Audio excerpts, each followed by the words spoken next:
bhavatu sahano bhunaktu sahaviryan karavavahai tejasvinavadhitamastu ma vidvishavahai. Om Shanti Shanti Shanti. Om. Good.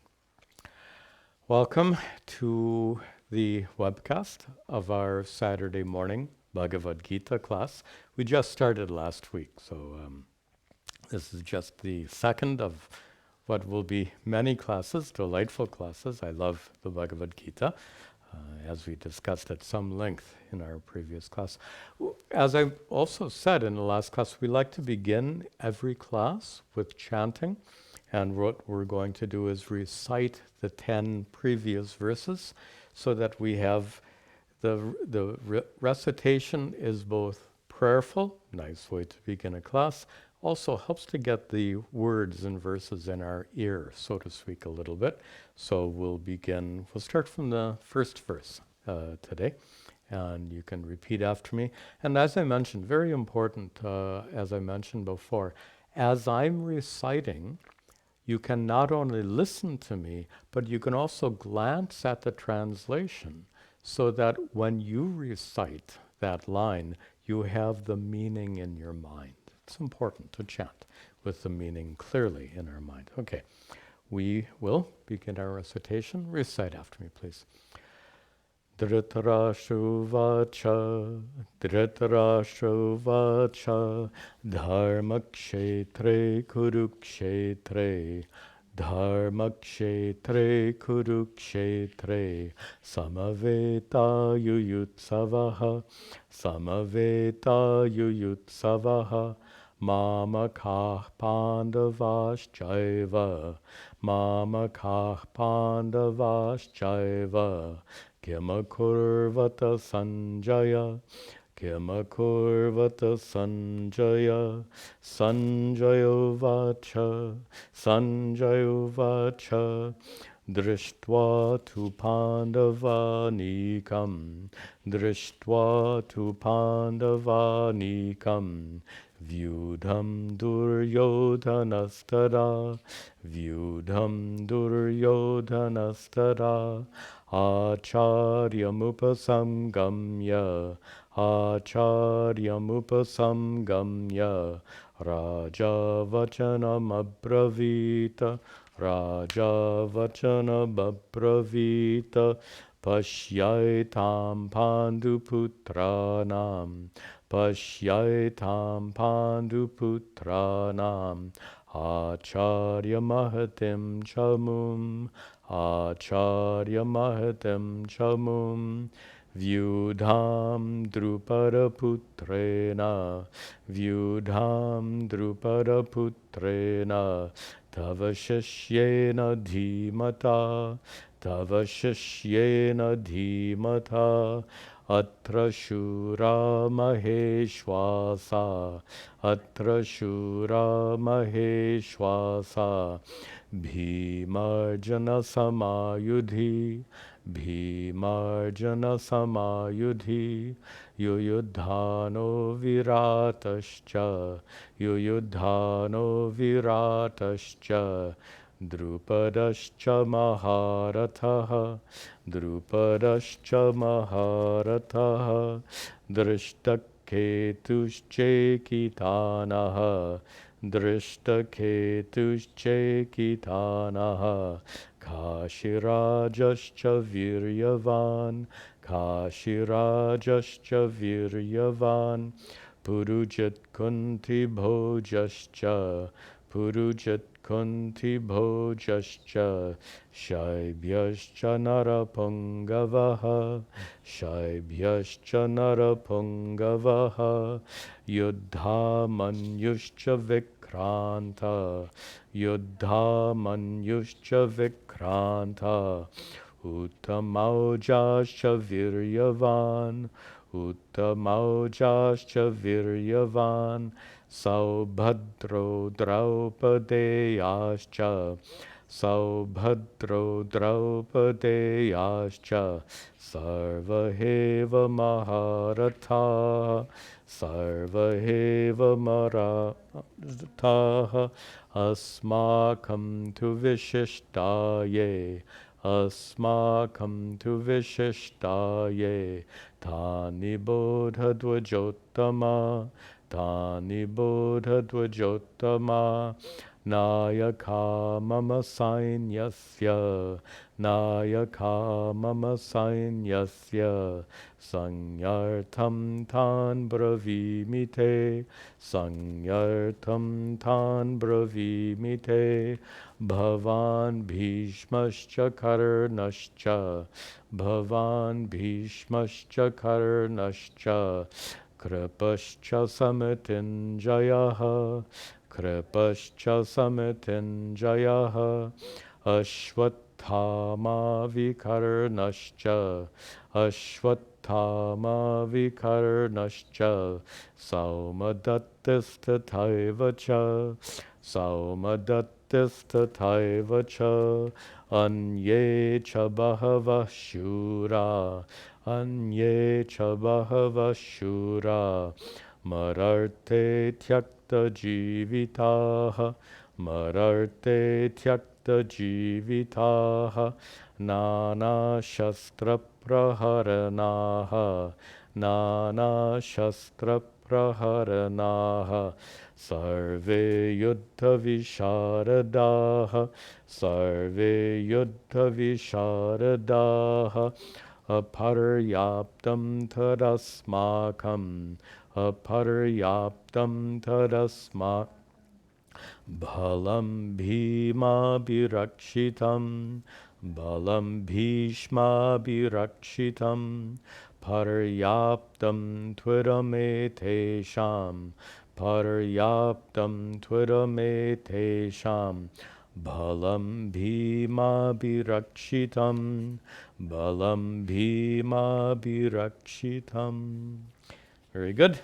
Nice to begin with that chanting. I enjoy the chanting of the Bhagavad Gita very much. Before we pick up the thread, a couple of notes I've written here. One is I misspoke in last week's class when I said that the Bhagavad Gita I said correctly is an excerpt from the Mahabharata. I incorrectly said it came from the 12th book. 12th book is the Shanti Parva, where actually most of the spiritual teachings of the Mahabharata are found in the 12th book.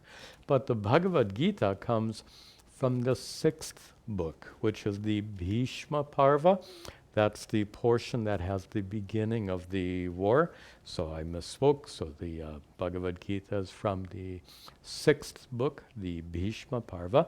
I spoke correctly, though, when I said that there were 2,000 chapters in the Bhagavad Gita. We're trying to get the scale. The Bhagavad Gita is 18 chapters long. Those 18 chapters are excerpted from the actual number, exact number is 1,995 chapters. So out of those 2,000 chapters, we're studying this 18-verse sliver, which, as I said, is like a gem in an ocean of spiritual teachings. There were several comments that came. By the way, I just mentioned about comments. I read every comment, but I can't answer the comments. There are just too many, so I don't answer any, but I read them all. So if you have any question or comment, please feel free to give a comment. Here the question was, is the battle historical? The battle between the Pandavas and Kauravas. Many teachers take it as a metaphor, and no doubt it has a metaphoric meaning. We talked before about the metaphoric battle between dharma and adharma, which is why the very first verse of the Bhagavad Gita is dharma kshetre.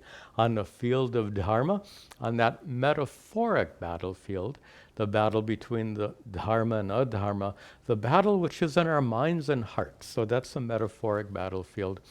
But was there a historical battlefield? And there's no reason to doubt the historical existence of that Mahabharata war and the Kurukshetra battlefield. There's no archaeological evidence for its existence, but there's no reason to doubt it. The tradition is that the epics like the Ramayana and Mahabharata begin with historically true stories. Those stories maybe get embellished quite a bit as they're told and retold over the ages, but there's no reason at all to question the historical existence of Rama and the kidnapping of Sita. There's no reason to doubt the historical existence of a battle between Pandavas and Kauravas. On the other hand, the Bhagavad Gita that we're studying here is not a literal transcript of a discussion that took place on that battlefield. So as you know, most of the Bhagavad, we start off with this brief discussion between Dhritarashtra and Sanjaya. We'll come back to the text shortly. But you know, most of the Bhagavad Gita is a dialogue between Sri Krishna and Arjuna. So we can ask the question, is this a literal transcript of the dialogue that took place on the battlefield? Well, first of all, recall the fact that these verses are metrical and in Sanskrit.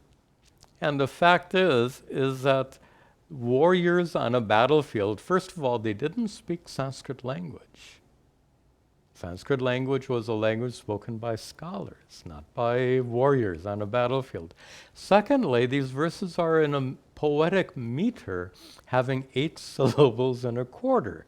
So it's not possible for Arjuna and Krishna and all the others to have this conversation in Sanskrit verses. What we are studying is a composition by the great rishi Vyasa. Vyasa, who we believe was omniscient. He knew what was taking place on the battlefield. He knew everything, apparently. It seems so. So he knew what was taking place on the battlefield. He knew what was said by Arjuna and Krishna and all the others on the battlefield. And after the fact, he composed these verses to reflect what he knew to have taken place on the battlefield. So, with regard to the question, was the battle historic? Yes. Was this discussion between Krishna and Arjuna, are we studying a transcript of it? Certainly not. Okay, enough said. Before we proceed, I should mention, one of the questions was, do I use a commentary when preparing for these classes? And I do. In fact, the main commentary in our tradition of Advaita Vedanta, we study scriptures using traditional Sanskrit commentaries. And in our tradition of Advaita Vedanta, we always use the commentaries of Sri Shankaracharya, Shankara, who lived maybe in the 8th century. And his commentaries are so incredibly profound and clear.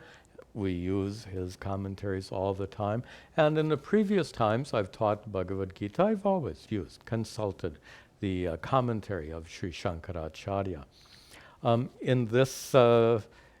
As we continue to study the Bhagavad Gita together, I'll continue to draw upon the teachings of Sri Shankara, but we're going to do something different this time. In addition to Shankara's commentary, I'll also be referring to another wonderful commentary of Madhusudana Saraswati. Madhusudana Saraswati was a great scholar and teacher of Advaita Vedanta, probably 16th century, North India. His commentary is wonderful and different from Shankara's in several ways. Shankara had a particular focus in his commentary on dismissing the possibility of using Vedic rituals to gain moksha. This was a big issue for Shankara, perhaps at his time in the 8th century or so. We don't know for sure. Scholars have all kinds of different dates for him. I think 8th century is a reasonable guess. We can only guess. But perhaps at his time, there was a great deal of emphasis on the performance of Vedic rituals, and only on the performance of Vedic rituals, not on meditation, not on bhakti, devotion, and not on scriptural study. The emphasis was on performance of Vedic rituals. So Shankara, at that time, he was highly critical in his commentaries about that practice, and much of his commentaries is focused on that particular point because it was a major issue of his time. Now, Madhusudana Saraswati came many centuries later. That apparently that was no longer a big issue. The performance of Vedic rituals had already passed away. That was no longer the main thing. So we see in Madhusudana's commentary many other facets that he gives more attention to.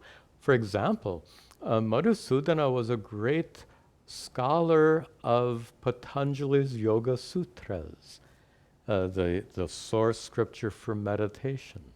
So many places, Madhusudana in his commentary will quote the Rishi Patanjali, quoting from the Yoga Sutras. So we get new insights into the Bhagavad Gita by seeing the commentary of Madhusudana. Also, very pertinent now as we're beginning this first chapter, what's pertinent is the fact that Shankara doesn't comment at all on the entire first chapter and the first 10 verses of the second chapter. Shankara skips over all of that. Why does he skip it? It's all story. So it's all part, remember what we're studying as an excerpt from the Mahabharata. The spiritual teachings of the Bhagavad Gita really begin in the second chapter with verse 11. And that's where Sri Shankara begins his commentary, which means if we're only following Shankara's commentary, we have no support for our study of the first chapter plus. But Madhusudana comments on the first chapter in great detail, and he offers a lot of insight into the thinking of Dhritarashtra and Duryodhana and the others. So I'll be drawing upon Madhusudana's insights as we study this first chapter. Madhusudana also gives, in his introduction, Madhusudana also gives a overview of the 18 chapters. And let me present this to you. It's a little bit important. I'll go to the board. And we'll observe that the 18 chapters of the Bhagavad Gita, is that showing up? Yes. The 18 chapters of the Bhagavad Gita can be divided into 3 groups of 6. And this is done by many commentators. Will look at the Bhagavad Gita in terms of 3 groups of 6. And there are 2 different ways of making this division based on the subject matter of those chapters. The subject matter of the first 6 chapters seems to be mostly focused on karma, or we could even say karma yoga would be the main subject matter. I can't say main subject matter. There are several important subject matters in the first 6 chapters. Shall we say the predominant subject matter, or the one that is most notable in the first 6 chapters would be karma yoga. In the middle 6 chapters, definitely bhakti. And then in the final 6 chapters, jnana, knowledge. So we can make this division of the 3 groups of 6 chapters and say that the first 6 are not exclusively, there's so many other topics, but the topic that stands out in the first 6 chapters is karma yoga.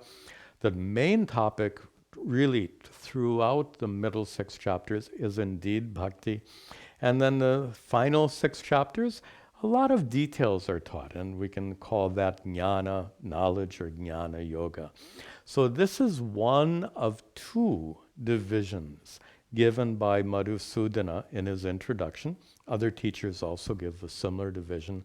But there's another way of dividing up these 3 groups of 6 chapters, which Madhusudana also divides it up by associating each group of 6 with one word from the Mahavakya, Tat Tvam Asi. So Tat Tvam Asi, Tvam is you, Tat means that reality, that divinity, Brahman, and Asi is a verb are. Tat, that, Tvam, you, Asi, are. So in that division, we can say that the first 6 chapters are focused mostly on Tvam, you. And that's quite accurate. The focus is on the individual person, Tvam, in the first 6 chapters. In the middle 6 chapters, focused on Tat, that reality, the reality because of which everything exists. And in the third group of 6 chapters, a little bit less obvious, but I guess it's still meaningful. Asi, the identity of Tvam, you, and Tat, the supreme reality. That identity is brought together, especially in chapter 18 and 15 of this final 6 chapters. So these are 2 different traditional ways of dividing up the 18 chapters of the Bhagavad Gita. I'll tell you, this discussion, we'll come back to this topic. It'll be much more relevant to us after we finish the first 6 chapters. Right now it's all kind of theoretical, but after we finish the first 6 chapters and before we begin chapter 7, we'll come back to this subject matter and discuss that the relevance of this division into 3 groups of 6.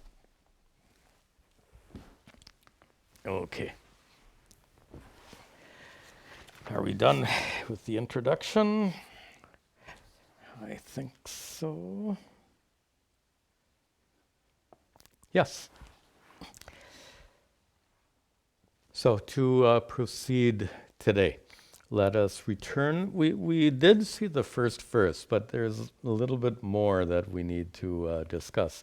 So let us return to the first verse. You can repeat after me again. Dhritarashtra vacha dharmakshetre kurukshetre samaveta yuyutsavaha mamakah pandavaschaiva Kimakurvata Sanjaya. So in the first verse, the blind king, Dhritarashtra, is asking his charioteer, Sanjaya, what's happening on the battlefield. Remember that Dhritarashtra's blindness is both physical, historical, and metaphorical, symbolic. So his blindness represents ignorance. We had a nice discussion. Dhritarashtra's ignorance led to his son's horrible behavior. So ignorance is the root cause of all the horrible things that happened on that battlefield. We discussed that last time. We'll leave it there. Here's an example of an observation made by Madhusudana in his commentary. He observes that Dhritarashtra at this point is fearful. He is very, very much attached to his sons. 100 sons are out there on the battlefield. And he is very fearful that they may die on that battlefield. He's got a lot of reasons to be fearful. Madhusudana supposes that Dhritarashtra is hoping that the Pandavas are so dharmic, so righteous, that they choose not to fight. Of course, fighting is himsa, harm. And to follow dharma is to practice ahimsa, not harming. So Dhritarashtra is hoping and hoping that the Pandavas will choose this path of dharma, choose not to fight, or hoping that they will reconcile somehow.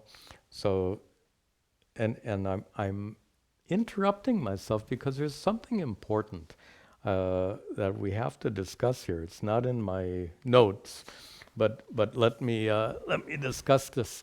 Often brought up, and that is, how can Sri Krishna, an incarnation of God, tell Arjuna to fight and kill when ahimsa, non-injury, is the main principle of dharma? How can Sri Krishna tell Arjuna to fight and kill? And let's be very clear that this was not an ordinary battle. This was, the term is dharma yuddha. Yuddha, battle. Dharma means righteous. Dharma yuddha, a righteous war. And we would then distinguish a righteous war from a non-righteous war, an unrighteous war, an adharma yuddha. For example, to make the distinction, when we make this distinction very clearly, and that is a dharma yuddha, a righteous war, is a war in which not fighting the war causes more harm than fighting the war. You got it? Dharma yuddha means if you don't fight, the consequences are even more harmful to the entire society, as opposed to an adharma yuddha, an unrighteous war, in which fighting the war causes unnecessary harm. If we look back in recent history, we could say that the United States, as you know, fought in Vietnam in the 1960s and 70s. And in retrospect, that war was not based in righteousness at all. It was an unnecessary war, fought as part of the Cold War that was raging at that time, led people's minds thinking, got distorted by these fears brought up during the Cold War, and therefore the Vietnam War would be a counter example. A good example would be World War II. World War II was clearly a dharma yuddha if the United States had not entered World War II. If the United States allowed the fascist powers in Germany and Italy and Japan, if the United States backed off and let those fascist powers conquer all of Europe, what horrible harm would have been the result. So we can differentiate then that World War II was clearly a dharma yuddha. It was a war fought to prevent an even greater harm. And this is one of the complicated facts of understanding dharma properly. And that is sometimes one harm has to be done to prevent a greater harm. For example, this is a story I tell when I teach children about dharma. I ask the children, what would you think of someone who takes a very sharp knife and cuts someone open from chest to navel, just right down, cutting that person right open, and then opens up the flesh? And the children, of course, are squirming and they're saying, oh, that would be horrible, terrible.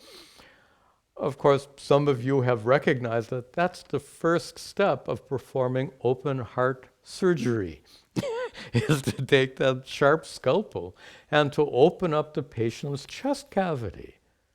And the point is, if the surgeon doesn't perform that open heart surgery, the patient will certainly die.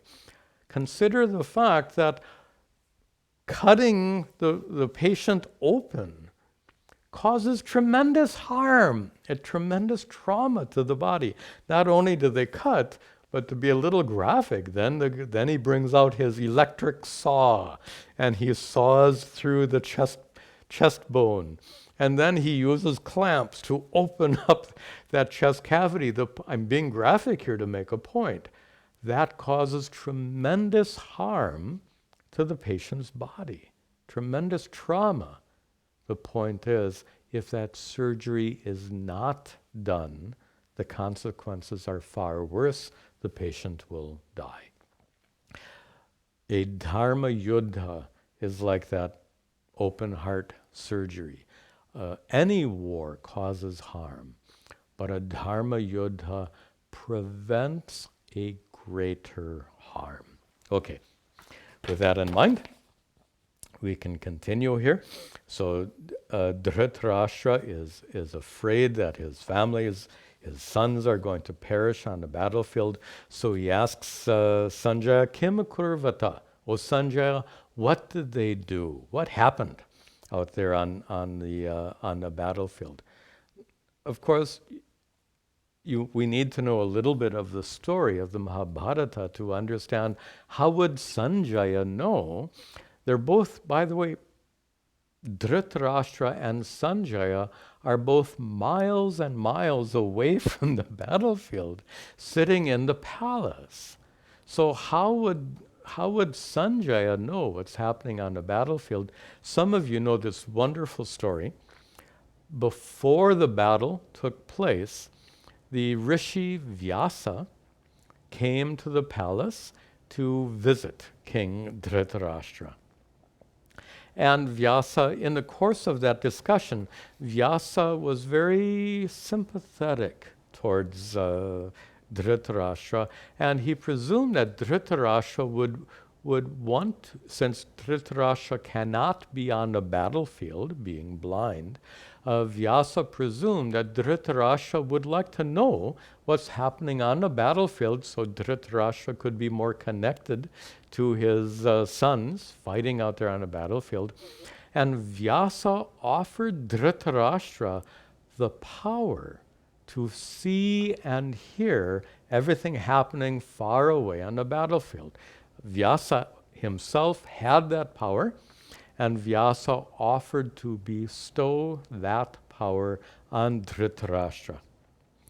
Dhritarashtra's response was surprising. He said, "No, I don't want to know what's happening on the battlefield." Dhritarashtra was, I guess the word is cowardly.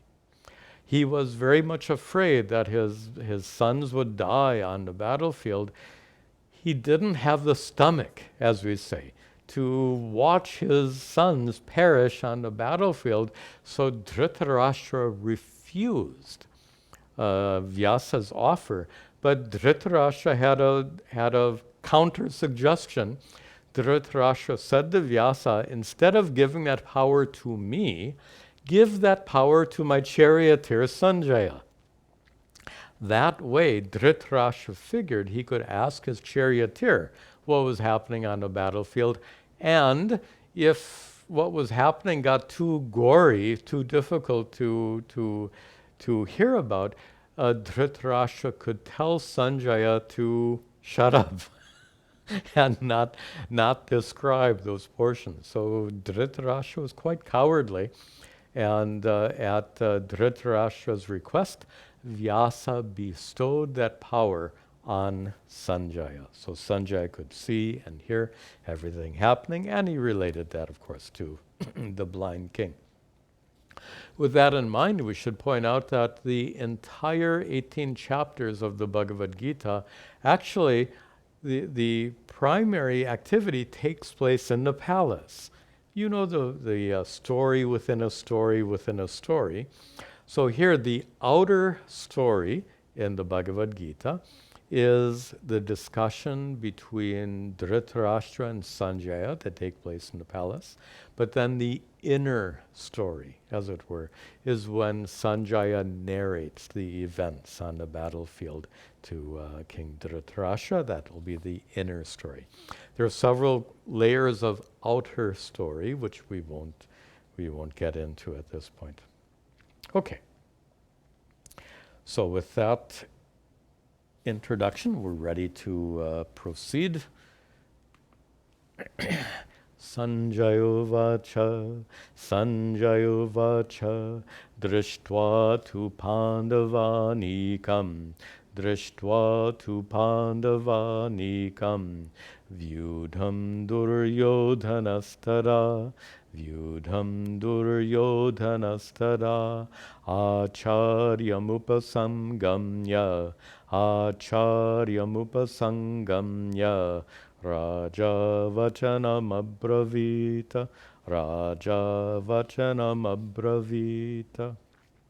As I'm explaining these verses, I should point out that I'll be jumping around in the verses quite a bit, because when Sanskrit is put into verse form, the normal order of words gets shifted to accommodate the poetic meaning.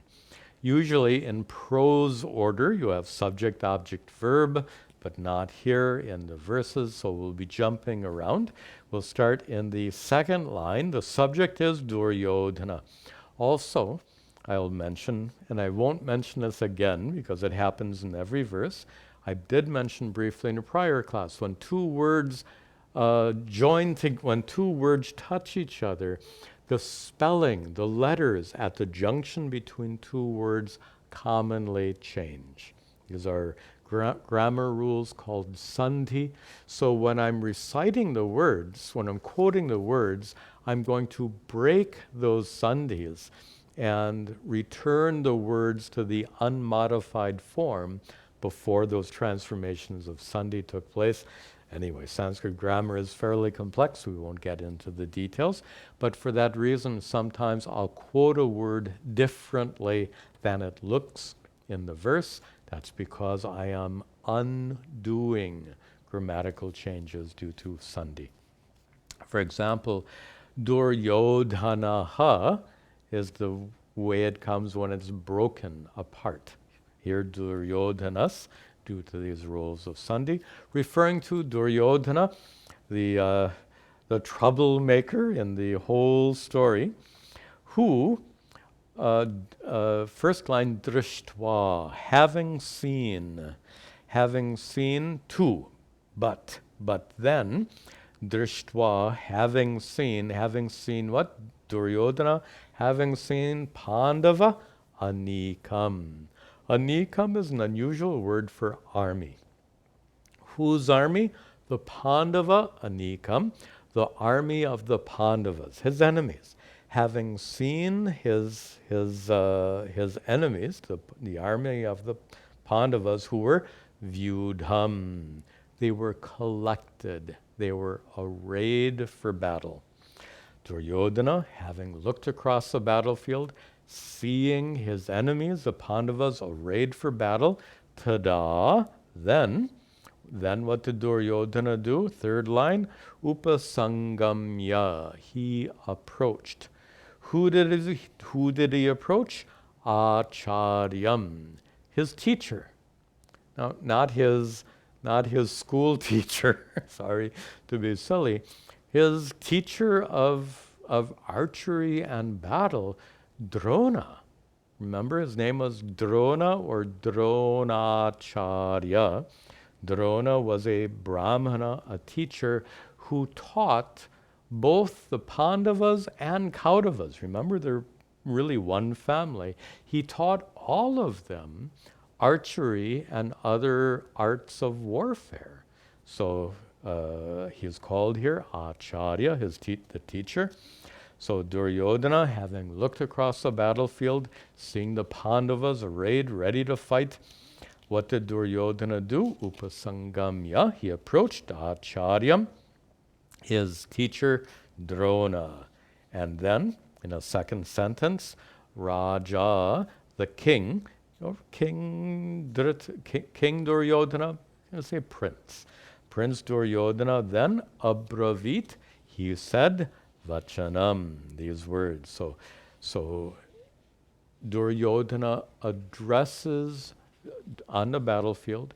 Duryodhana approaches Drona and he addresses Drona in the following verse. So this verse is Duryodhana addressing Drona. Pashyaitam Panduputranam, Pashyaitam Panduputranam, Acharya Mahatim Chamum, Acharya Mahatim Chamum, Vyudham Drupada Putrena, Vyudham Drupada Putrena, Tava Shishyena Dhimata, Tava Shishyena Dhimata. Duryodhana says to his teacher Drona in the second line, Acharya, O teacher. O teacher, in the first line, Pashya, look. You would say, Dekho, look, see.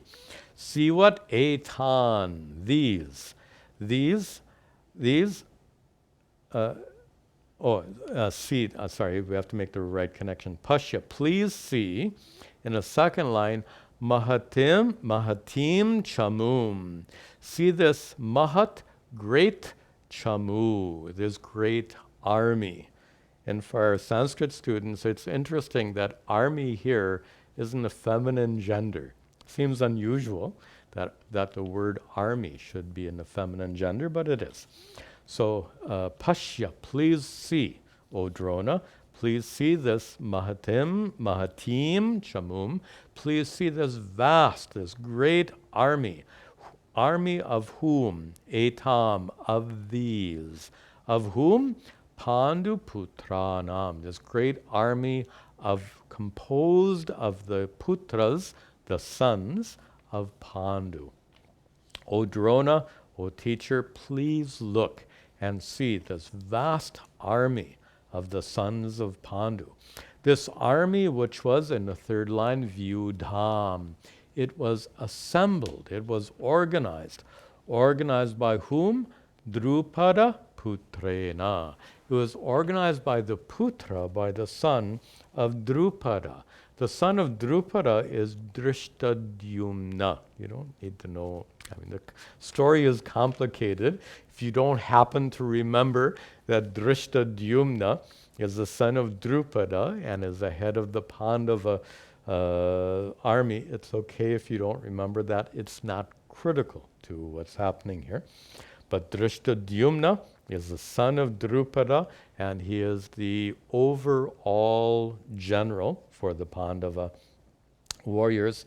And please see that this army, which was organized by Drishtadyumna, who is Tava Shishyena, Tava, your Shishyena, organized by your own disciple, your own Shishya, Dhimata, your own intelligent disciple. So please see this army, which was organized by your own student, Drishtadyumna, who is highly intelligent. Now here, I'll just share with you, Madhusudana makes several other observations here. One of which is Duryodhana probably is a little fearful at this point and turns to his teacher for moral support, as you might expect. And further, Madhusudana supposes that Duryodhana might feel a little angry with Drona. Drona was such a good teacher, he trained all of his students very well, including the students who are on the opposing side. So Drona taught Arjuna and Bhima and Drishtadyumna. And because Drona taught them all well, Duryodhana knows that his opponents are highly trained. and are going to be very difficult to face on the battlefield. This comes from Madhusudana's commentary. Then, Duryodhana continues to speak to Drona, describing, as he looks across the battlefield, Duryodhana describes the army of the Pandus. Atra shura maheshwasa, atra shura maheshwasa, bhimarjana samayudhi, bhimarjana samayudhi, yuyudhano viratascha, yuyudhano viratascha, drupadascha maharataha, drupadascha maharataha. Duryodhana says, Atra, here, on the battlefield. On the battlefield are, actually, Atra, second line, Yudhi. Here on this battlefield, Yudhi, in this war, there are many Shuraha, many valiant warriors, many valiant ones who are Maha, Ishu, Asaha. I'm breaking up the words for our Sanskrit students. Literally, great launchers of arrows. You wouldn't translate it like that. One who is a great launcher of arrows is a warrior.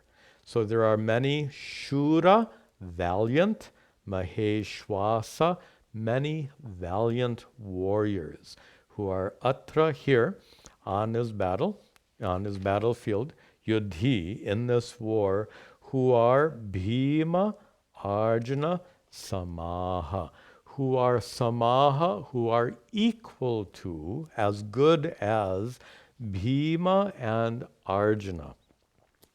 Duryodhana knows that among all the Pandavas, that mighty Bhima and Arjuna was the most skillful archer. He was Drona's star student, as it were, favorite student. So Arjuna, the favorite student of Drona, and Bhima, this huge, mighty warrior, Duryodhana observes that it's not only Bhima and Arjuna he has to fight against. There are so many other valiant warriors, like Yuyudhana. Yuyudhana is not a common name. It's like a pet name for Satyaki. Satyaki is one of the main Pandava warriors. Satyaki is also called Yuyudhana, a second name. Also among the Pandava warriors is Virata. Virata is a very important warrior, as was Drupada, the father of Drishtadyumna, who we talked about in the first in a prior verse. And all of these, Satyaki, Yuyudhana, Virata, and Drupada, they are all Maharataha. Now this word Maharata literally means big chariot, and we have to understand it properly. It has maybe three different ways we can understand the word Maharata. It can mean those who have big chariots. That doesn't make a lot of sense, however. Maharata can be a technical term for a general. Maharata, is like a technical term for a general. And there's actually a verse that describes Maharata, one who is a general who has an army large enough to fight against 1,000 opponents. So we might presume that they all have armies, each of them, Satyaki, Drupada, and Virata, each of them are a general of a large army, an army large enough to fight against at least 1,000 opponents.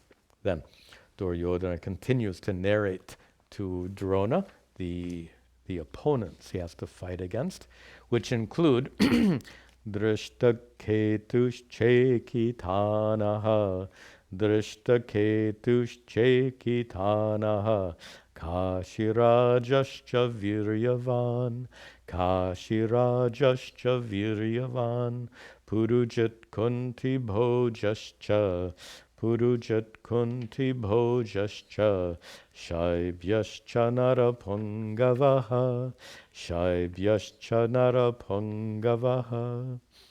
So Duryodhana's opponents include Drishtaketu. Yes, names. I'll just give you the names. Drishtaketu is one of the opponents.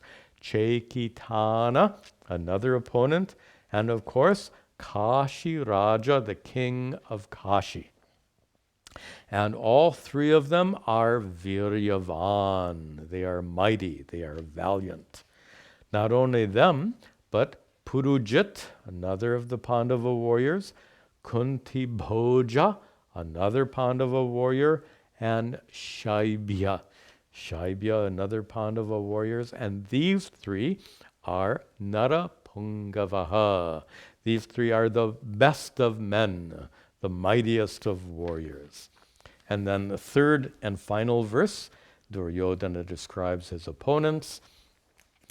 Yuddha manyuscha vikranta, yuddha manyuscha vikranta, uttamaujascha viryavan, uttamaujascha viryavan, saubhadro draupadeyascha, saubhadro draupadeyascha, sarvaheva maharataha, Sarvaheva Maharataha. So Duryodhana is picking out the main warriors among the Pandavas, who include Yuddhamanyu as by name, one of the generals, who is Vikrantaha. He's always victorious. So the victorious Yuddhamanyu, also Uttamaujas is his name, undeclined, who is Viryavan, who is mighty, who is valiant. Also, Saubhadro. Saubhadro is the son of Subhadra. If you know the story well, the son of Subhadra is Abhimanyu, Arjuna's son. So Saubhadro is a way of describing Abhimanyu, Arjuna's son, a great warrior. Also Draupadeyaha cha, also the sons of Draupadi. So the son of Subhadra and the sons of Draupadi. All of Sarve Eva, all of them are Maharataha. They're all Maharatas, are all generals. These are each one of them commands a large army of their own. So, having described the Pandava army with 3 verses, now Duryodhana describes his own army in the next 3 verses. Remember, he's narrating all of this to Drona. He says, Asmakam tu vishishtaye, Asmakam tu vishishtaye, Tani bodha dvajottama, Tani bodha dvajottama, Nayaka mama sainyasya, Nayaka mama sainyasya, Sanyartham tan bravimite, Sanyartham tan bravimite.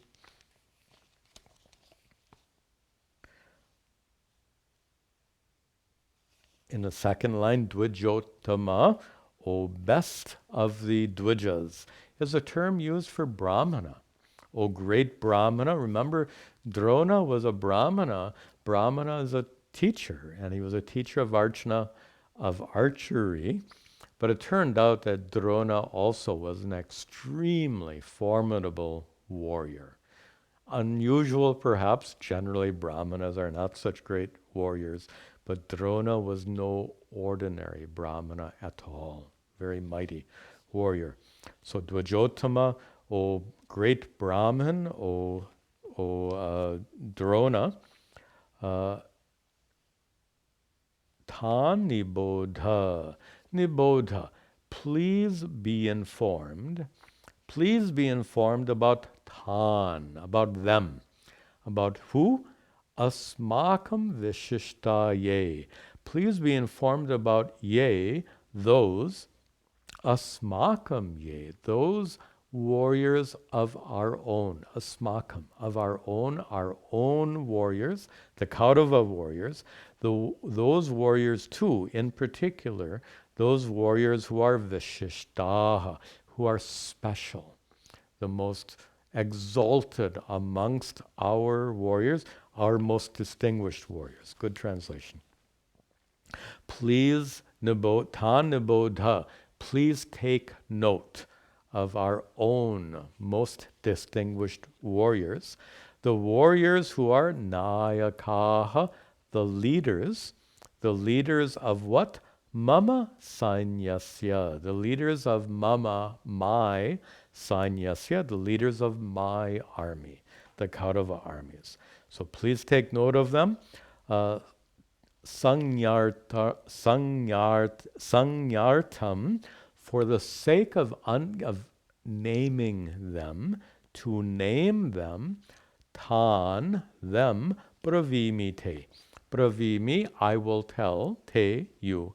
I will tell you, tan, I will tell you them, sangyartam, I'll tell you their names. Let me name the most distinguished warriors that belong to my army, Duryodhana says. And he starts to name them. Who shall he name first? You have to be very careful here. Who is Duryodhana speaking to? Drona. So he's going to begin by mentioning Drona. And so we'll see the verse first.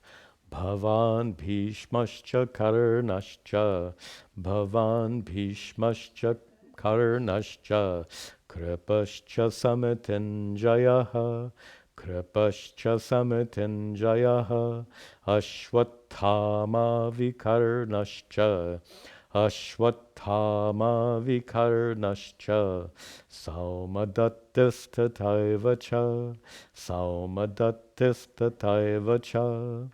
So which are the most important warriors, leaders, generals of Duryodhana's army? He begins, Bhavan, you. It's the formal way of saying you.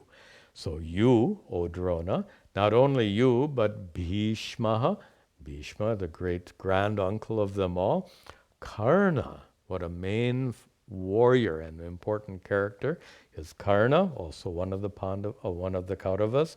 Kripaha. Kripa, some of you know, is the family guru.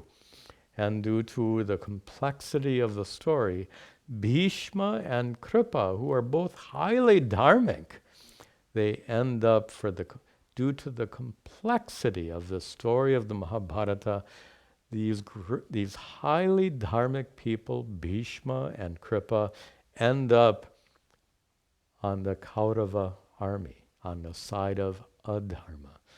If you want to understand how that happened, you have to go through the whole of the story. We're not going to do this here. And all of these, Bhavan, you, Bhishma, Karna, and Kripa, all of you are Samitinjayaha, victorious in war. Not only all of you, but also Ashwattama, Drona's son, is also there. Vikarnaha, one of their also great warriors, and Saumadatti, another of their great warriors. We'll just see the last verse just to conclude this section. Duryodhana continues.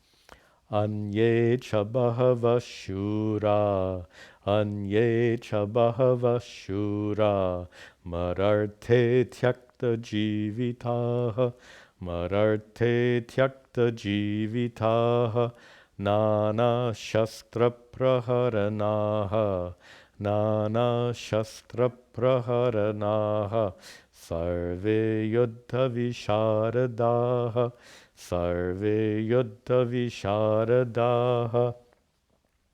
Not only those that Duryodhana has already narrated, but also anye, there are others.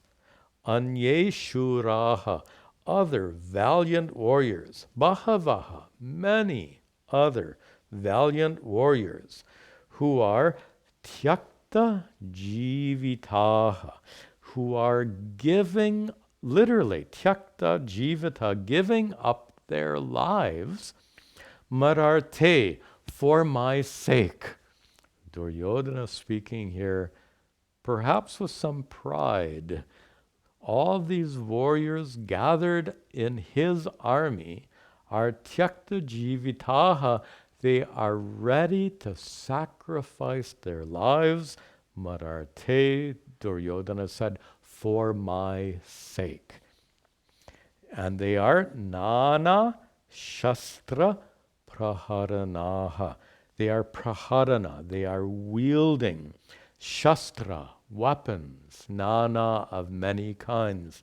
They are armed with various kinds of weapons. And sarve, all of them, are yuddha visharadaha. Visharada, many of you know, means skilled. So all of them are highly skilled in yuddha, in fighting. These are not ordinary warriors. These are highly trained warriors. So at this point, we see Duryodhana describing to Dronacharya first the Pandava warriors that he's about to fight with, and then his own warriors. And these 3 verses talking about the Pandavas, 3 verses talking about the Kauravas, set the stage for the battle, for all that will come. And we'll see that in our next class. Om Sarve Bhavantu Sukhinaha Sarve Santu Niramayaha Sarve Bhadrani Pashyantu Ma Kaschad Dukkha Bhag Bhavet Asato Ma Satgamaya Tamaso Ma Jyotirgamaya Mrityor Mahamritangamaya. Om Shanti Shanti Shanti. Om Tat Sat.